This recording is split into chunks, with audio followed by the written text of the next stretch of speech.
Hey everyone, welcome back to another episode of the Brawn Body Health and Fitness Podcast. Joining me today is Brain Farber and Kyle Valery. Brian is with a company you might have heard of called BlazePod, and Kyle owns a company called Stretch Effect, which uses the BlazePods on a daily basis in their setting. The three of us are going to be discussing what BlazePods are, how they apply to the clinical setting and rehab setting and performance setting, and so much more. We really dive in deep today on the BlazePods, and this is a great episode to learn more about them, learn new ways that you can use them, especially with Halloween approaching, and so much more. You're going to love this episode today. Enjoy. Brian, Kyle, welcome to the podcast. I'm super excited to work with both of you guys today. Yeah, thanks for having us. For people who aren't familiar with the two of you, or maybe they've never heard of BlazePods or Stretch Effect or any of the amazing things that you guys are doing, would you mind filling them in a little bit about who you are and what you do? Yeah, I'll take the lead. My name is Brain Farber. I run BlazePod USA. We're based here in San Diego. Our global headquarters is in Tel Aviv, Israel. But running US business, I have a team, sales, marketing, and then we work closely with our headquarter team to kind of tell the story. So BlazePod is a reaction light based on the foundation of running the pods, these specifically, but running these from an app on your phone or tablet and applying it to whatever your space is, whether that's physical therapy and what we're doing here, or sports performance, which is also done here in this building at Stretch Effect, but then school teachers, Parkinson's, ADHD, childhood development, all the way through to kind of cognitive decline in in-home living spaces. So we do a little bit of everything, but today we're here at Stretch Effect with Kyle, and I'm going to let him introduce himself. But this is one of our partners, and we've been kind of really testing and pushing the limits of what BlazePods can do for their athletes. Yeah, 100%. No, thank you, Brian. So we are a holistic movement health company. So we work with the whole person. Our staff is all doctors and physical therapists who now no longer have the confines of insurance. It's a cash pay business where we are worried about service and the individual and bringing them to the highest level that they can possibly achieve or even want to achieve. And, we use BlazePods as part of our performance training component and with dynamic reaction, but then even on the corrective exercise aspects of it and gamifying some traditional exercises that might be a little bit less than desirable, and then even incorporating it with balance training and things of that nature. So, the beauty and the curse is that it has a lot of diverse applications. And so now it's kind of up to you as a provider, as an individual who understands the body and training to be able to apply it correctly and properly.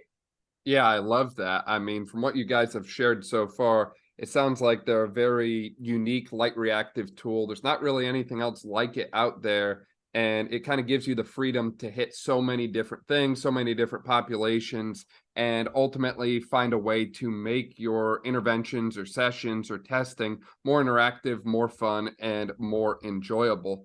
Do you guys have like pre-built things that people can use to kind of help develop their ideas, or are people kind of developing all of these, interventions and exercises on their own? Or fill me in a little bit more about how you can use the BlazePods on the day-to-day. Yeah, so within the application, there are hundreds of pre-built activities. So let's just say that Kyle's first day when he got introduced to BlazePod, he might have gone through the explore section, highlighted a few things, start them as his favorite just to save them for a later date.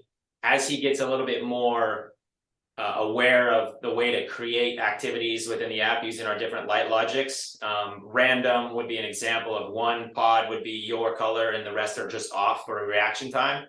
He can then create, save, and even share with his clients an activity. And then beyond that, we have several different light logics. Another one could be incorporating distracting pods and distracting colors while still focusing on your color. Now you're not only going for reaction time, but you're going for decision making and that cognitive element. So it allows him to use our pods that are as a tool for specific needs of his clients.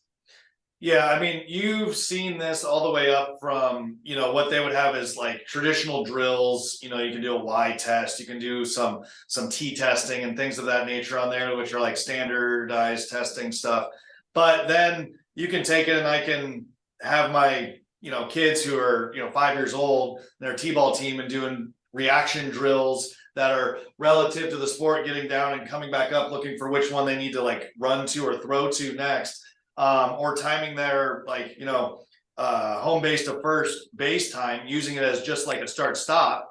And it's great. Like the interaction of it is great. I think also we've used it to where I just call it, kid craziness, but I'll put them all over the place. We have some on the wall here, we have on the ground. I'll put them like as far as possible. And then I'll make them do different drills between the different colors. And it's amazing because it's almost limitless potential with it. So from just a creative aspect and just, people enjoying like physical activity. And then there's like getting down to the nitty gritty science side of it and really talking about performance and reaction and decision making and those types of things. It's both. Right, because for every activity, you get the ability to take all that data and send it into like an Excel file or something like that, I think, which allows you to kind of run all of your own sports science analytics based on each session you're using the pods. And from what you guys shared so far, it sounds like you can just do that easily from a phone or tablet or really whatever that way. Which I think the application of this becomes very simple across a wide variety of, populations for that matter. It's easy and the possibilities are limitless. And as you mentioned, we get the objective data from it as well. And, Kyle, I know you shared that Stretch Effect is a cash-based business, but for those of us in the insurance world, sometimes having that objective data is the difference between patient not getting approved for more authorization and an additional 8 to 10 visits that they might need to return to the level of function that we're trying to get them back to. Kyle, you mentioned that, in your clinic setting, you've got them set up in so many different ways. Fill me in a little bit about the different attachments that you can use with BlazePods or the setups, or, you mentioned you've got them on the wall, you've got some stuff on cones behind you. So they have some pod bases, which I should have had, which we can grab real quick here, that were originally designed for the ground. So, getting this on the ground, it'll flop around. So they got a nice base, so it's super sturdy. But then we have this topper, which is a cone application, which obviously at that point you can get varying different heights of cones. These are taller cones for a lot of people doing standing drills.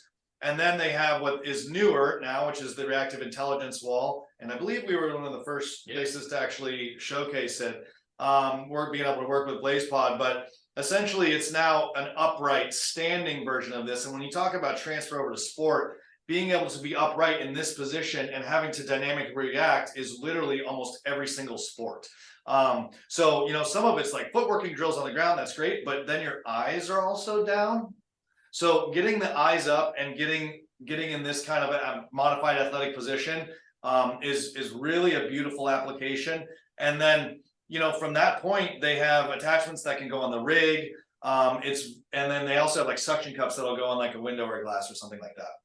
You nailed it. I didn't even have to talk. Basically, what we're trying to do as a brand is allow basically everything is built off of this. So if we can figure out a way to attach this to all of the potential needs. So the point of the cones was to lift it off the ground for maybe the less mobile or the people that are currently in a brace and just simply can't do certain things.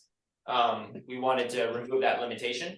And then the reactive intelligence wall is actually our first effort into normative data. So being able to download that, compare over a period of time, knowing that the pods are always in the same exact configuration and not moving, he can look back through months of improvement. We have some really cool stories from high-level athletes. OBJ, for example, when he signed with the Rams and moved to LA, he was training in a performance gym by JLT Performance, and his name is Jamal. And he first got there and his scores were below 60. And within, 2 months, 2.5 months, his scores improved to the point where he has the fastest score ever on the reactive intelligence wall of one color with no distracting pods of 67 taps in 30 seconds.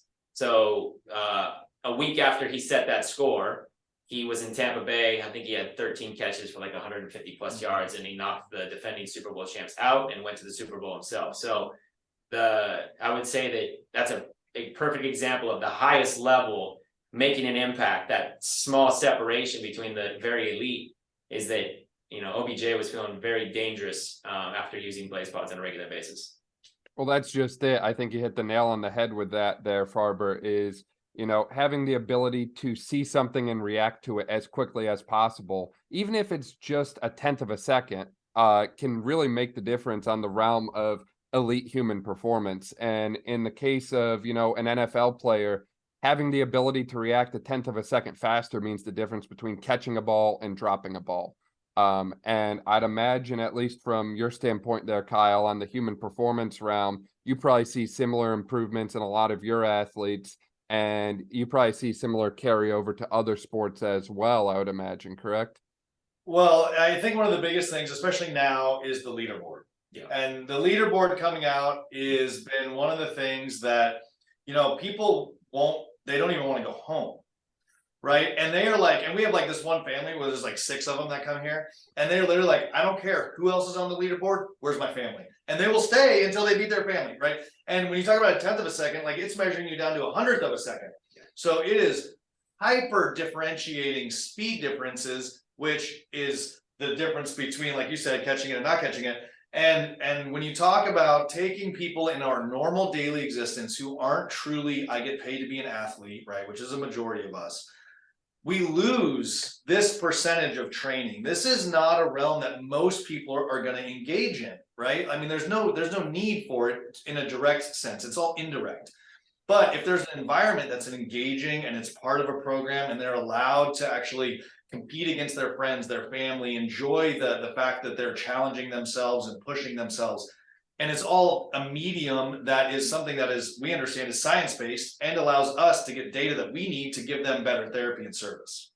Yeah, exactly. And taking it just a step further from the elite human performance realm, just switching gears to like more of an injury prevention side, having the ability to see something and react to it quickly, or just reacting to something slightly faster than you normally would, might be the difference between you getting injured and you not getting injured. I think there's a lot of great injury prevention programs out there, but a lot of them just train strength and mobility, and they never actually hit the reactive element. And at least from my, you know, limited experience using the BlazePods here in the clinic for the past 7-8 months, I've been able to incorporate them from a strength standpoint, from a balance standpoint, so many different ways, and add a extra reactive element to it where I wouldn't be able to do that previously. Well, I think you can progress also through that more so than just like sport, right? It's like, are you prepared for sport? And then it's like, all right, here's a couple, you know, multi-dimensional lunge, here's some lateral hops like that. But it's not like literally on demand. It's not, you know, in this super reactive sense. And so we found that it just is more of a confidence building for the client, for the patient, to allow them in a safe, protected environment to feel like they can challenge themselves. We can progress them properly. And then when they go out and do their crazy X, Y, or Z thing, right? Snowboarding, wakeboarding, doing all these like jumping and turning, they already have that confidence, which I think helps the long-term application also. Definitely. And from my experience using your app there as well, I've seen the balance, the plank, some of those activities are some of the most popular there. Would you guys be able to give some examples about how you might regress them for a client that you're working with, and how you might progress them, taking some of those simple things and making them more challenging or more easier based on the person in front of you? Well, on the more challenging side of it, I think that's Brain Farber's favorite game. You know, because they have stuff with Heco sticks. They have stuff where you're going to get a BOSU ball or an RX pad. They have things where they're going to be asking you questions and distracting the cognitive ability of someone as they're doing it. But on the regression side, that is the beauty, right? You can set them on a table and sit in a chair, right? You can incorporate different height variances. You can incorporate different balance components. Like if you have somebody just in a regular standing position doing the cones, then take them to a tandem stance, then take them single leg, then take them single leg on an RX, right? Like these are just like beautiful progressions of just that, but then within the lights themselves. So we've written some blogs about this, but there's kind of this different sequencing with the lights that will also have its own progression. So within each one of these different body positions, you have a whole nother array of progressions and periodizations that you can do from the way that the lights are with when they have strikes, if they're going to have these distracting colors. And that in itself is what allows a simple or safe exercise to become very challenging and ultimately warrant in the longer term a higher level interaction. And on top of that, within the app, like he was kind of getting towards was within the app, you can choose the settings you want to use to make it more difficult or a little bit easier, depending on your client and where they are on their rehab. Like if you're going to be first week out, you're going to be very simple, but as they progress, you make it more challenging. Now, if they're really hyper competitive, like some of the people that he has here in this building, even this morning, is you can set the timer to time out after whatever period of time you want from half of a second, which is basically as fast as you can really react. So you put it to 1 second. If you don't tap it before 1 second, you get a miss hit.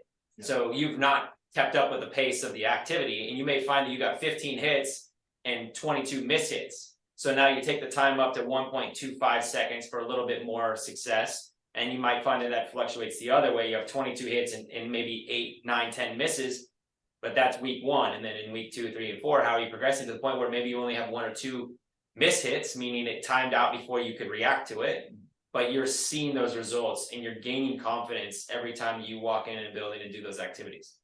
Yeah, I love that. I love that. I'm surprised though, Kyle, you never mentioned having someone close their eyes while they do the pods. That hasn't happened successfully yet. Yeah, that's a little challenging. I can't imagine. But you know, I think it could be warranted though. I think we could give it a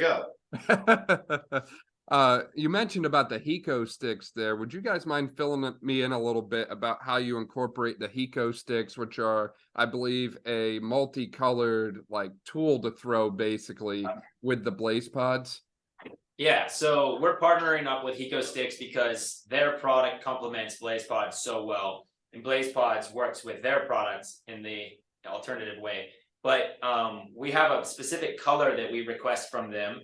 The red, blue, green colorway ties perfectly to our pods by selecting those 3 colors in the app for an exercise. And now you can do a partner exercise where you're passing the Hiko Sticks back and forth. When you train with just their product, the idea behind the product is you throw it and you call a color and it's audible, and then the athlete reacts and catches the right color. Now this one is less audible and it's more visual, so you make the conversation with your eyes and not necessarily with your mouth. Now, if we're working together and I'm over here, Kyle's on one side, we're passing it back and forth, and he's catching the color, tapping the color, catching the color, tapping the color, and we're trying to go as fast as we can in this space.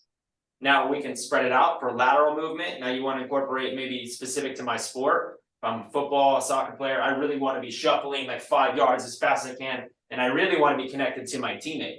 In fact, yesterday I did this exercise with a guy in our office, and we got 27 catches in 30 seconds. It was kind of the record now. I think it'll be on social shortly. Yeah. But this adds an element that tapping the pods is awesome. Yeah. But this adds the element of all your athletes are going to be like, oh, I want to do that. Not only that, if you have 2 guys set a score, the other 2 guys standing to the side are going, our turn, right? Like, get out of the way. So you add a level of competition, you add sport-specific movements, and again, it's still all of the cognitive, it's still all the balance and core decision, but now you add communication amongst teammates and the ability to not make a mistake. Like, I'm not going to throw it like that and hope that he catches it. If it's blue, I'm going to try to make sure that blue is easiest for him to catch. So now I'm even thinking even one step further on my pass. If it's to his like right or left hand, I'm going to make sure that I'm leading him just like I would in a game or in a basketball. I'm going to throw it to their front hand or into space so they're going. I'm not going to throw it behind them as they're running this way. You don't want to give them that pass. You want to give them this pass so they can just keep going, keep their eyes focused on the rim. So you find ways to tie it to sports specifically, and this product really helps us do it. And it, like I said, it really drives competition. Anything to add on that? No, yeah, it's great. And I mean, just like, but you can make it easier in the gamification sense of it, or you can make it harder where you're getting outside the body, spinning it a little bit faster, really challenging that athlete that wants to be challenged, spacing these out more, cutting down the time that they have to even be able to catch and react to it. right? I mean, it makes it like almost impossible for the highest level athlete, which I think is the fact that you can speak to all bounds, because we have adaptive athletes. We have, teachers that work with disabled students that use this literally every day for engagement with them, and they love it. And so I think that's really more the beauty of it, is that you can take pro athletes and an adaptive athlete, or somebody who's going to have some difficulties in certain capacities, and you can still challenge them. They can have fun. And I think that's what the whole game is all about anyways. Yeah, exactly. I love that. And as you both mentioned, you can get enjoyment out of it. You can also get a really good challenge. You can take that challenge and scale it down. But also, you mentioned there, Brian, on the teamwork side, you can literally coach the skills that most coaches struggle with the most. How do you coach an athlete to communicate? How do you coach an athlete to react a slightly better way, or give a slightly better pass without stopping them every time and do it better, do it better, do it better? And I think that this is a really effective tool to do that. I think that the competition really will bring out the best in people. And, like you said, I think that there's so many broad applications for it across a variety of sports settings, which I think is a really appealing thing. And as you mentioned before, you can make it even further challenging by adding in some type of unstable surface, whether that be an AirX pad or a BOSU or something like that. And I think that this, in a way, could become a more than just a treatment or intervention, but almost a testing platform in a way. So pair up two different people and see who's got the best chemistry on your team. Pair up, all your athletes, run through this test individually, see who gets the highest score based on, your own individual setup there. You mentioned before about your light wall being your first normative data tool. But who says you can't make your own normative data tool by setting the pods a set distance apart and testing your own athletes, right? Just because this isn't like a performance test thing in itself doesn't mean it can't become one. Just information, right? Like, an information is all about what you're going to do with it. And so that's where, the customized application, initially when you look at it, you're like, I don't know where to go, right? Yeah. So that's where I think when you get into some of the educational stuff, which I think BlazePod is doing a great job with, and really making sure that the providers understand, and then, we're working with them a little bit too, to kind of give, I don't want to, a potential framework. I think it's limitless, right? But this is the way that we kind of see some progression periodizations for a lot of the single leg balance and things along these nature, which we know we're going to do. And I think that is just at least some sort of a guiding light.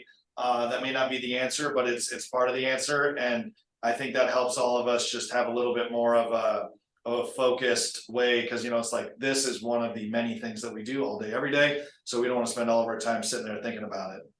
Yeah, definitely. Now, how might you take these and, I know Brian's a big soccer guy. How would you apply these in the soccer setting or on a sports field type setting? So if you're going to take a ball and dribble it or something like that, how can you take the pods and apply them to more like the sports training outside of the walls of like a PT clinic or something?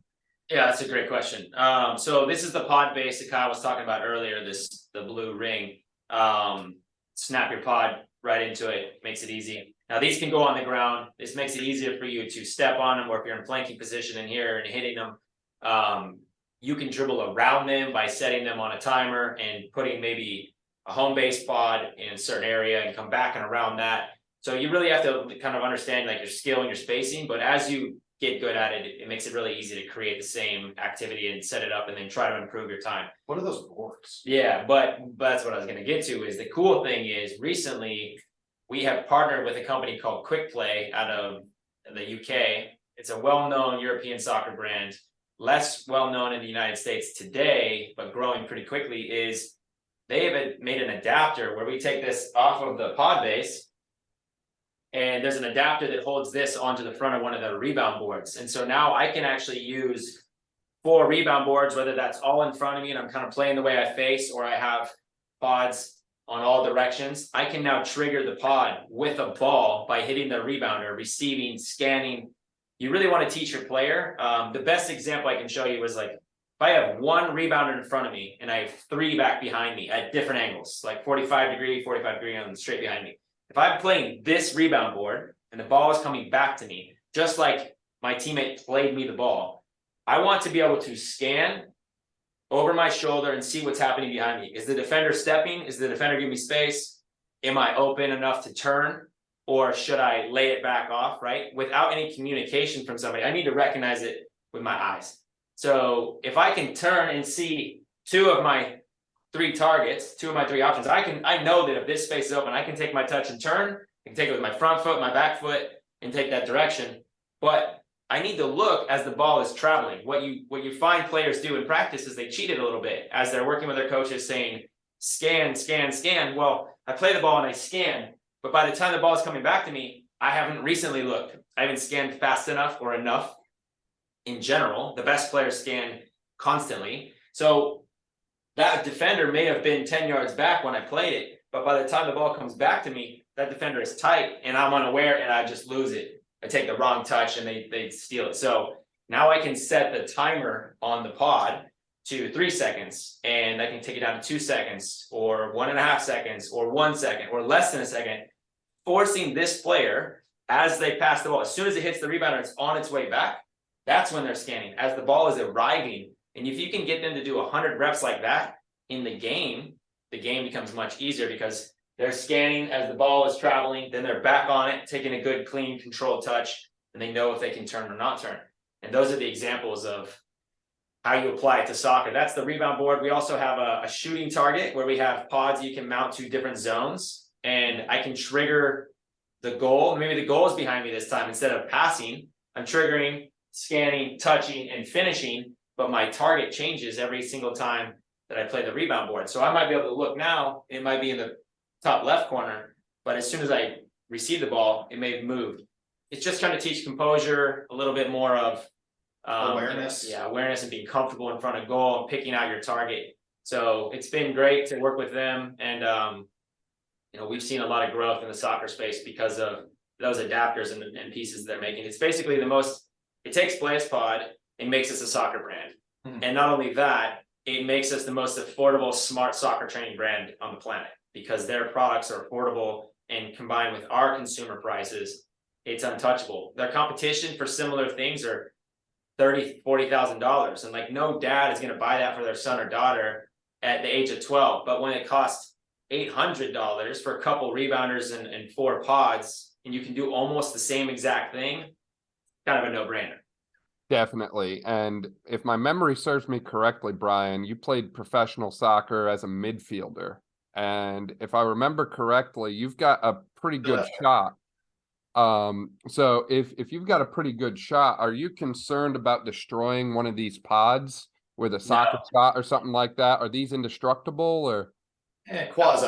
I wouldn't say indestructible. I don't think really they're pretty anything tough is. though. But I have a direct quote from one of our competitors basically saying to a friend of mine in their booth that they can't stand us because we're so durable, we're so reliable, and we're so easy to use and set up that we're disrupting the market, right? And those are the more expensive brands that have limitations in what they can do. And they're also really expensive. And when one of those breaks, it's different than when one of ours breaks. Ours very rarely break. I have 2 examples of people breaking them. One of them was ice hockey, and the guy literally shot it like a puck because it wasn't in one of these, and he missed the goal, and it hit the back wall, and it cracked across the top. Not only that, it's been sitting on the ice for about 2 hours, so it was all cold, freezing cold. Yeah. So that's one example, and that's kind of an obvious thing of what not to do. And then the other one was a guy who shoots reaction with guns and firearm training. And he shot them with a pellet gun. Yeah, he's shooting them with a pellet gun multiple times with an entire classroom to the point where it was cracked on the top, but they were shooting the pod. So that's amazing. The solution is now he puts a piece of plexiglass over the pod. Yeah. The pod is tight up to the plexiglass and he has enough to hit it. Yeah, totally fine. But he doesn't damage the BlazePods. It hits the plexiglass. So you can't shoot him, I guess. You shouldn't shoot him, and you should not slap shot it against the wall at 100 miles an hour. So, but they were fine with the stick though. Yeah, hitting it with the stick. Yeah, hitting it with the stick and stuff was fine. Like that was the one that hockey that made me think about because I'm like, but then I didn't know he actually shot it. Yeah, he actually. Yeah.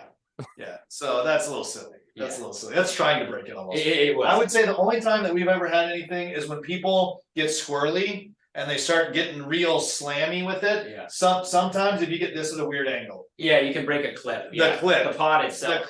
The rest of it, no. You just have to clean them from time to time because they get dirty. I remember the shooting story from before. The hockey story's new since we last talked there, Brian, but that's incredible that they're virtually indestructible, I'll say. And your points about the soccer, I feel like you could take that and apply it to any other field-based sport as well. Field hockey, lacrosse. I mean, your ability to have a reactive pod to shoot into and pass into and all of that sort of thing is really applicable across any field sport for that matter, I feel. Yeah, we've had a lot of success in every sport category. It's just a matter of the creativity, like what Kyle said earlier, was once he understood the light logics and how to create and save, he could basically make whatever he wanted. We've had coaches in Formula One, trainers in Formula One set up things specifically for their drivers. We've set up things for drag racers. We've set up things for lacrosse, professional lacrosse players and the league.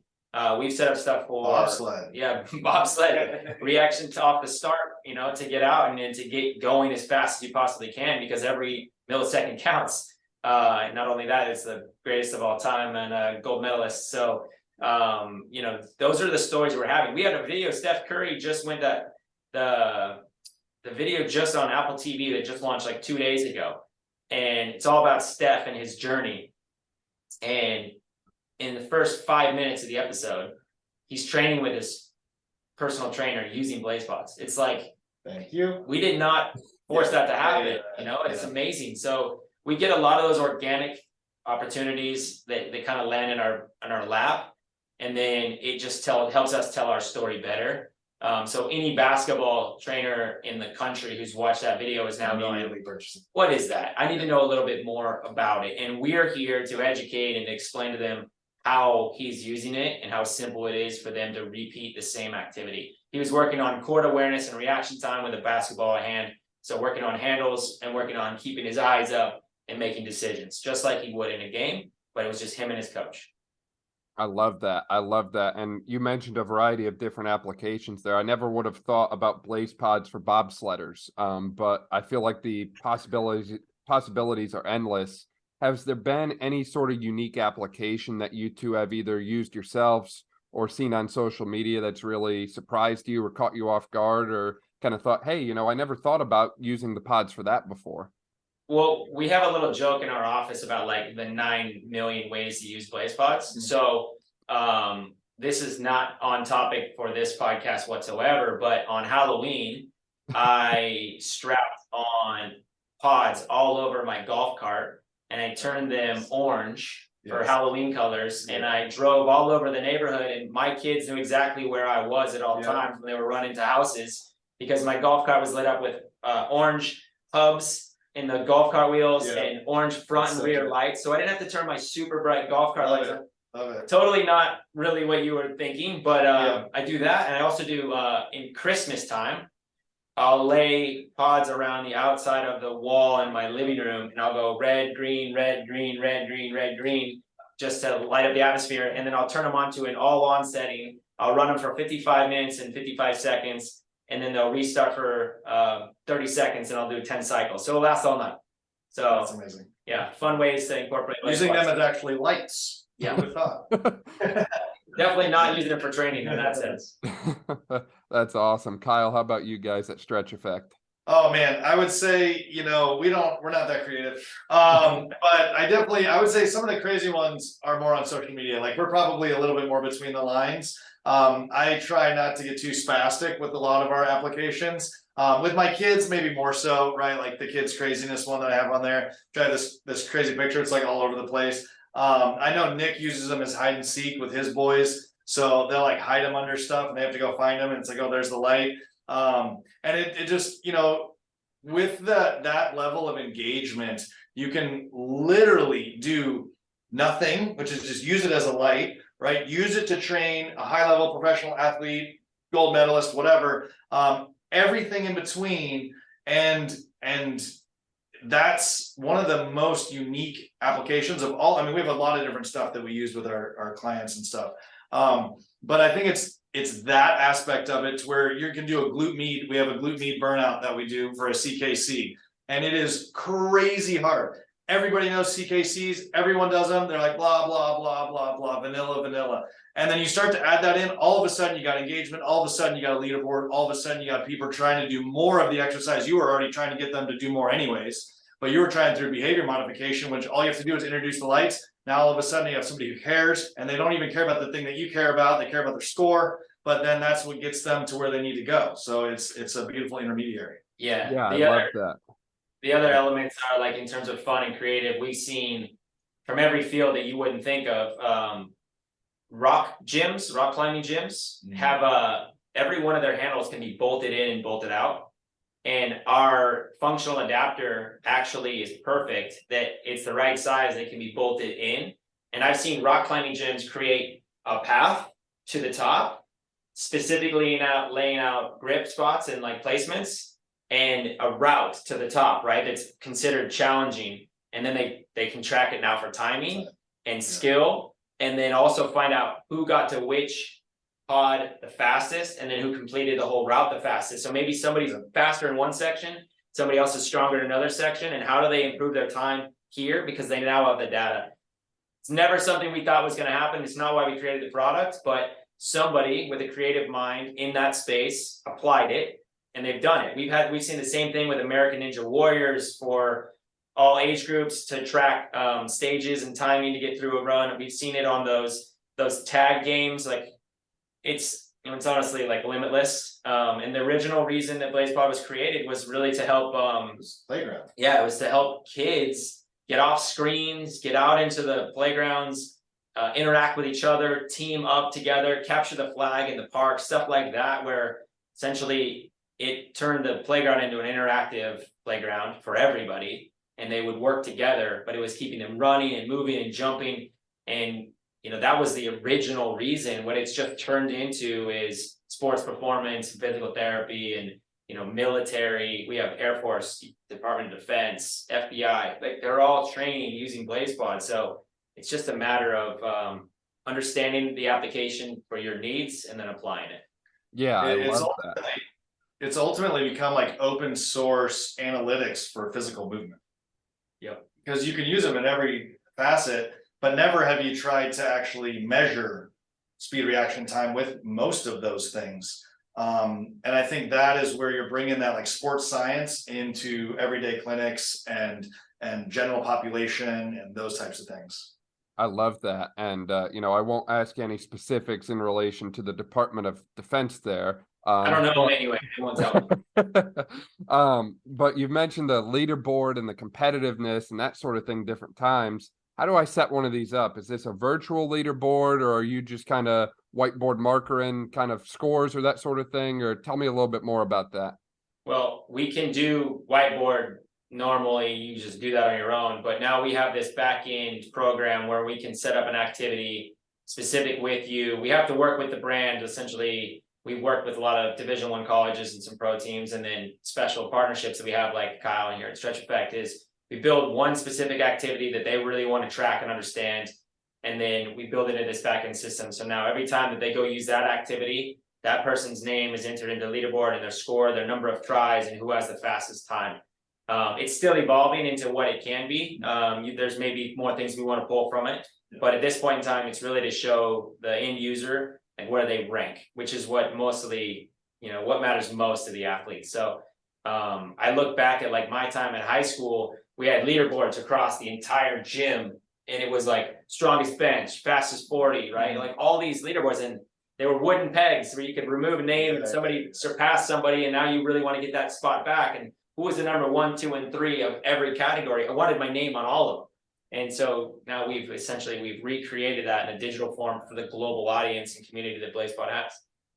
Yeah, and I think I've seen lately too, you've added it where after you finish an activity that you guys have published and developed, it kind of shows you your global ranking percentage in relation to other people as well, correct? That is our community benchmark. So those are scores created by the community. Any activity that has over 10,000 users that have tried it at least once, it now gives us that data. So yeah, there are outliers, and we have an algorithm that cuts off what we think was somebody who cheated the activity or somebody who didn't complete the activity. We drop those off because it looks like maybe Kyle was doing a demonstration for the first 10 seconds saying, all right, this is how you're going to do it. And then, okay, now your turn. That gets eliminated because it wasn't a completed activity. And then again, like if Kyle and I are both doing a 1-person exercise, but we're both getting it going as fast as we can, we're going to have an outlier in terms of score. So the community benchmark is, it's not absolutely perfect, but it's very tight. And so when you do an activity, it will tell you if you're in the top 10 or 20% of the community benchmarks, and it'll give you like a reward or congratulations on doing so well. And we have tons of activities that have 10,000 plus uses, so you can really see where you rank. I think it kind of comes down to, though, is like we still need to make sure that our community is setting up the pods in the way that we ask. If they ask for 3 meters and somebody does 1 meter, that's going to throw you off. So you get out of it what you put into it. Yeah, no, that makes a lot of sense. You know, I want to give a little plug for you guys here too. These things have been a game changer for our clinic from a marketing standpoint. I feel like whenever you're talking about a product, marketability and return on investment always comes into the conversation somewhere. And I'll say for the few $100s that we spent on these things, the social media posts we made, the social media engagement, the outreach we've had from coaches in the area, athletes who have wanted to come to us because no one else is using these in a PT or strength and conditioning setting. And this is fun. It's enjoyable. We can get multiple people involved. I mean, these things have been really helpful from our end. Kyle, would you say you guys have had a similar thing at Stretch Effect there from using the BlazePods? Or Yeah, absolutely. I mean, it's funny because of the things that people mention, right? It's like getting out of pain, right? Feeling better. And then, oh, I get to have fun with these lights, which they don't even really understand, right? And then, you know, when you talk about the social media side of it, for sure, I mean, they're very engaging. People like to watch it. I also do some interviews with people, and I'll do like 30 seconds of questions while they're doing the BlazePods. And it's kind of a fun, engaging little way to find out about somebody. And, you know, so there's, I guess that would be my creative application. But, you know, there's just, you know, they leave a mark with people, and they're definitely recognizable. They do stand out amongst all the other products. Everything is usually heavy and dark in this industry, right? You might have skills or some other stuff is yellow or whatever, but you're going to have these every color, super engaging, and people who are not fitness people will recognize them and have a positive emotional attachment to them. And that in itself, I think, speaks volumes. definitely, you know, plain and simple, we live in a day and age where finding more ways to get people involved in fitness and active movement is essential. I mean, we look at our health numbers as a country, and some of them are quite concerning. So the more we can find ways to promote fun, active, engaging things that we could all do together, as opposed to, you know, more boring, dull, same as always interventions, I think the more of a broad scale impact will have on overall health and wellness in the country, I'll say. As we start to wrap up here, do you guys have any closing thoughts, closing remarks, or anything we didn't quite touch in relation to the BlazePods today?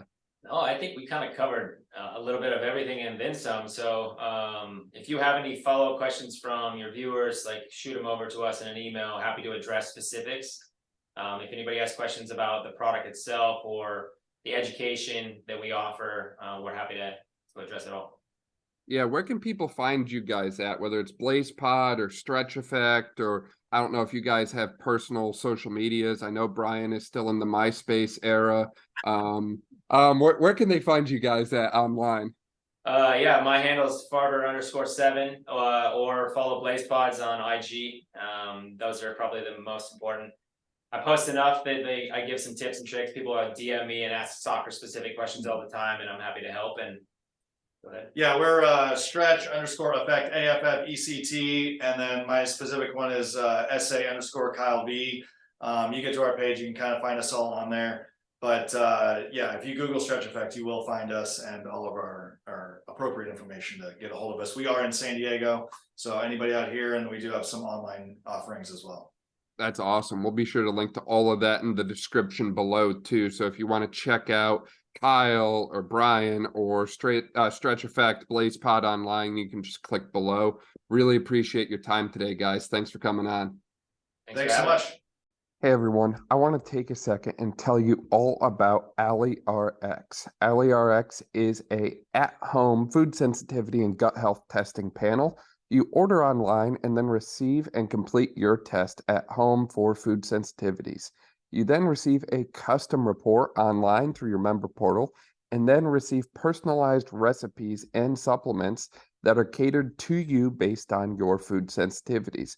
If this is something that interests you, you can check out the link and description in my bio, and you can use the coupon code capital D, capital B, RAUN, capital RX, so D Brawn RX at checkout to save yourself 20%. Thank you so much for listening to this episode of the Brawn Body Health and Fitness Podcast. If you liked this episode, please make sure to share it with a friend, subscribe so you don't miss any of our upcoming episodes, and leave a review. This way we can spread knowledge and motivation and help reach more people. Thank you again for listening, and I'll see you next time.